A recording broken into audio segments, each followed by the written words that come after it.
pouco rápido, espero que seja um pouco rápido, a bateria está acabando. Mas eu também não queria esquecer sobre o assunto que eu acho bem significativo.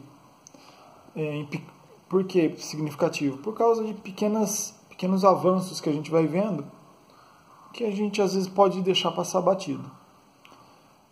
Foram duas coisas, né? Deixa eu ver se eu lembro. Eu sei que são duas. A primeira foi o seguinte, eu cheguei ontem em casa depois de um treinamento, bem cansado, com dor de cabeça e náusea e tal. Aí eu fui deitar. Deitei no quarto do Pedro. E de lá, a minha sobrinha está em casa. Então a minha filha mais velha de 13 e a minha sobrinha de 8, elas foram para o quarto das meninas e ficaram brincando lá, né? Brincando lá, falando de boneca e tal. Ainda bem, 13 anos ainda está brincando de boneca. Com a de 8. A Bianca tem 8. Mas a Bianca não estava com elas. Então aí é a primeira observação. Uma criança de 8 anos não está com outra de 8 anos. A minha sobrinha é neurotípica, né? Então, ela ficou com o Pedro ali entre a sala e o corredor e tal, repetindo um desenho daquela Roblox, alguma coisa assim, tá?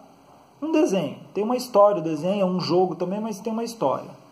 Então ela ficou ali com o Pedro, narrando todo o histórico, todo o contexto daquela história.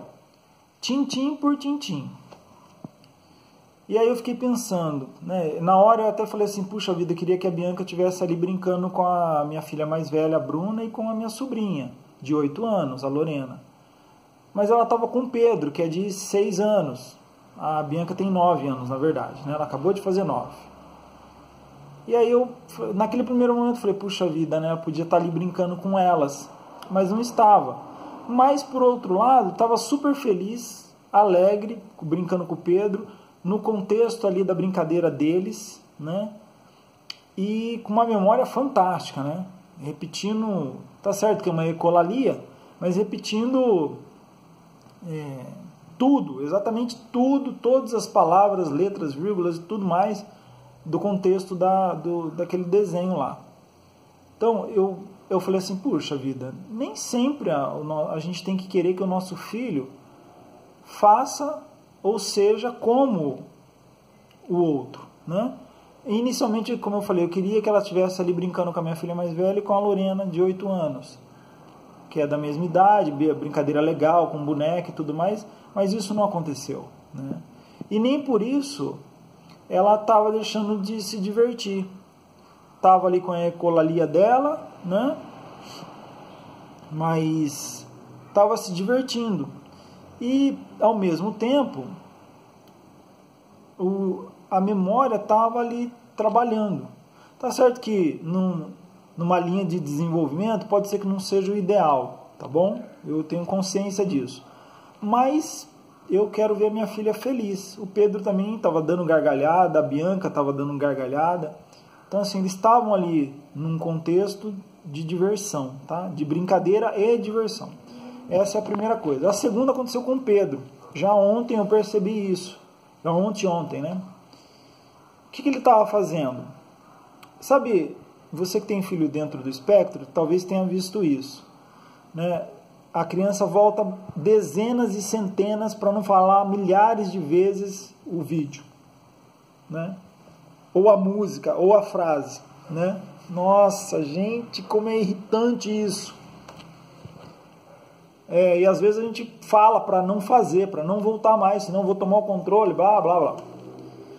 Aí ontem, sentado do lado do Pedro, ele com o celular na mão e com o controle da TV na outra.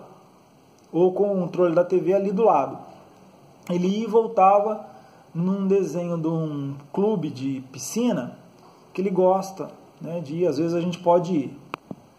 E no celular ele estava com Minecraft, criando exatamente aquele local, aquele complexo de piscinas, né? Lá tem quadra, tem galpão, tem lá um clube, né? E ele estava criando exatamente. Então ele estava voltando por causa disso. Então ele voltava dezenas e centenas de vezes para memorizar ali o trecho do local que ele estava vendo no vídeo, que às vezes a gente vai lá, e para reproduzir ali no Minecraft, com uma riqueza de detalhes. Então, o que eu estou dizendo? Que essa ecolalia, na primeira situação, essa repetição do Pedro é legal? Não estou dizendo que é legal, mas a gente tem que saber observar as coisas, né? Então, às vezes eu poderia tirar o Pedro, para de repetir, para de voltar, e ele estava reproduzindo com uma riqueza de detalhes, desenvolvendo ali.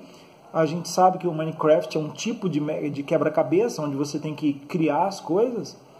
Eu achei bastante legal, tá bom?